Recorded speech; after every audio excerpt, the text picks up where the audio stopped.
सेवण शहर जे कदीम हुजण जी कीअं ख़बर पवे थी।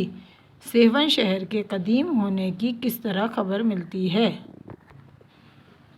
सेवन शहर जे चौधारे सेवन शहर के चारों तरफ दड़ा टीले ऐं मकाम नज़र अचनि था और कुछ मकामात नज़र आते हैं जिन्हनि मां जिससे खबर पवे थी खबर मिलती है त हीअ शहर कि ये शहर डाडो कदीम हो, बहुत कदीम था।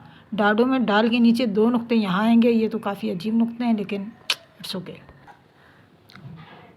हिन शहर में कहिड़े बुज़ुर्ग जे मज़ार आहे।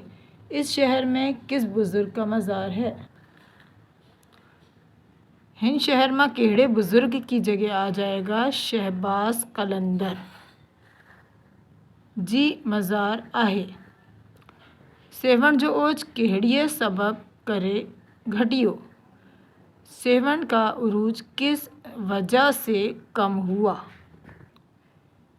कल्होड़न जे साहिबे में कल्होड़ों के दौर में खुदा आबाद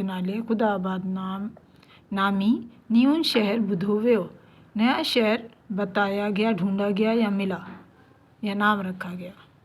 ओहो सिंध जी गादीअ जो हिंद थियो, फिर वो सिंध का दारुल खिलाफा रहा। इन्हें करे इसलिए सेवन जो अगियून ओज घटजन लगो। इसकी वजह से सेवन का पिछले जैसा उरूज कम होने लगा। हिन शहर जा व्यापारी और इस शहर के कारोबारी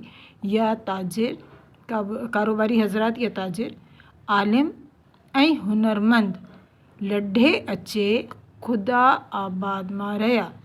यहाँ आकर खुदा आबाद में रहे।